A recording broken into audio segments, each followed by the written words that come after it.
Hola, soy Martín Pozos Castros y esta va a ser mi reflexión final sobre la clase del arte de emocionarte. Esta clase empezó siendo algo con lo que yo ya esperaba que iba a aprender. Era como, nos van a poner a hacer algún tipo de presentación con la que queramos transmitir emociones al usuario. Esto era mi expectativa. Quiero decir gratamente que, aunque se apegó un poco a lo que esperaba, profundizaron más en la parte de la psicología a la hora de hacerle esta comunicación.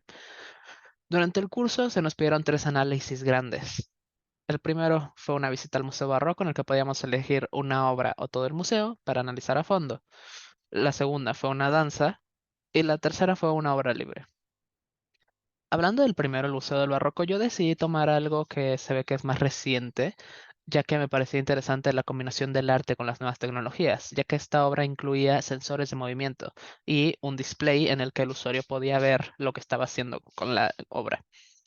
La segunda fue la danza. Me pareció bastante interesante porque mi concepto de danza, como mencioné en mi reflexión, es apegado a lo que se espera, ¿no? Movimientos al base del ritmo que son satisfactorios a la vista del usuario o del observador. Pero esta presentación fue distinta. Fueron la mayoría movimientos que la verdad te hace sentir incómodo a la hora de verlos y que cuentan una historia de una forma triste y hasta incómoda. Ahora, ¿a qué quiero llegar con todo esto?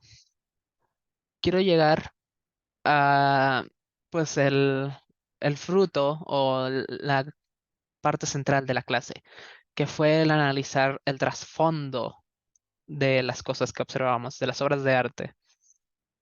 Eh, Tratar de entender su contexto social y usarlo para entender qué quería representar el artista, aparte de ver nuestra propia visión, ya que como se platica, todos entendemos las cosas de forma distinta. Por mucho que una obra no cambie, los ojos del espectador le darán un significado distinto en base a a sus vivencias.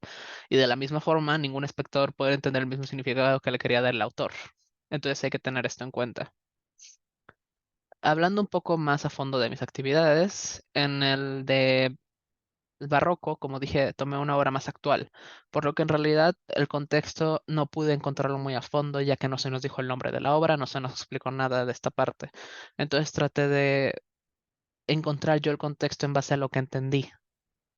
Luego, para la de danza, de la misma forma, no lo terminé de comprender, pero yo dije en base a la historia que pude captar, lo que pude ver y la emoción que me transmitió, aparte de la emoción que tal vez quería dar el que coreografió la historia, ya que no se nos dice quién fue el coreógrafo de esta danza.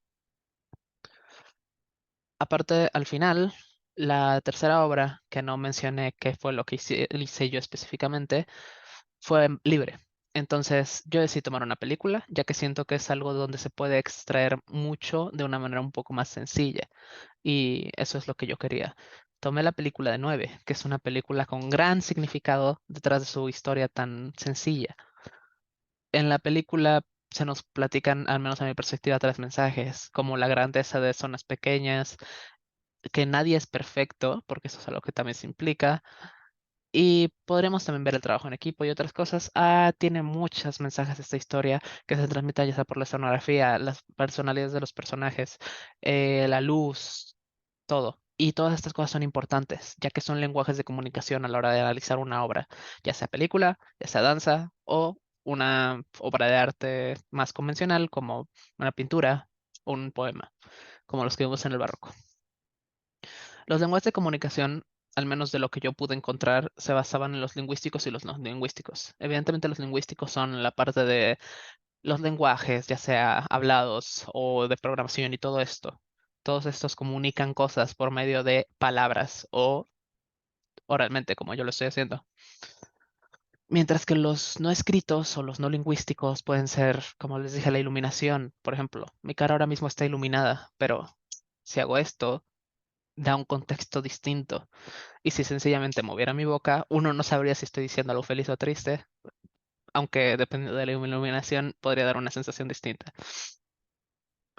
Ah, para mí, los momentos más significativos del curso fueron la danza más que nada, porque no soy muy fan de los museos, nunca lo he sido, pero la danza es algo que me parece sorprendente y de admirar porque es algo a lo que se le ponen muchas horas, muchísimas, y alguien no puede todavía no llegar al donde quiere llegar. Es un arte que necesita mucho trabajo y lo puedes mostrar fácilmente, porque alguien puede ver una pintura y no saber cuántas horas están tras de ella, pero cuando ves a alguien bailar, sabes que estuvo practicando, porque son cosas que uno no puede hacer tan fácilmente por tener talento. Necesitas practicarlo para no lastimarte. Es un arte que yo admiro. Entonces fue uno de los que más me pegó a la hora de observarlo y tratar de analizarlo a fondo, porque todas sus acciones tenían una intención detrás. Todas se vinculaban con la música y la música se vinculaba con sus acciones. Iban de la mano. Ahora, para finalizar un poco, que creo que ya me pasé de los 3 minutos, esperemos que no, voy a mostrar el... ¿Dónde estás? Eh, un segundo que no lo encuentro. Hmm,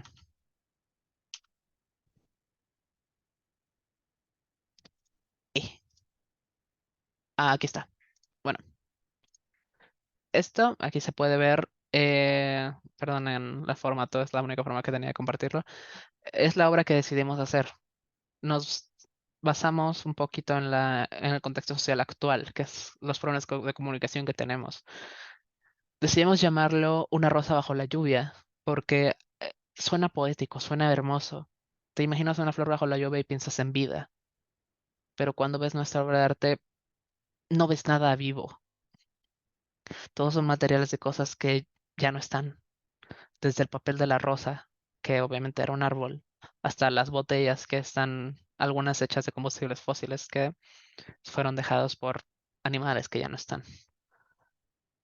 También aprovechamos bastante que se nos dio al lado de la ventana. De fondo yo estaba pensando, pero no lo expliqué, que podemos ver el contraste. Nuestro mural bastante muerto, sin mucho color, mucha diferencia aparte de la rosa. Y luego tienes el mundo externo, donde hay árboles que están vivos, el cielo, estos colores tan brillantes. Mientras que está lo industrial. Nuestra intención, obviamente, era hacer conciencia, comunicar. Y al demostrar que la lluvia, por mucho que lo relacionemos con, no prosperidad, pero tal vez, por ejemplo, alguien que vive en el desierto, la lluvia es una nueva oportunidad, una extensión de la vida.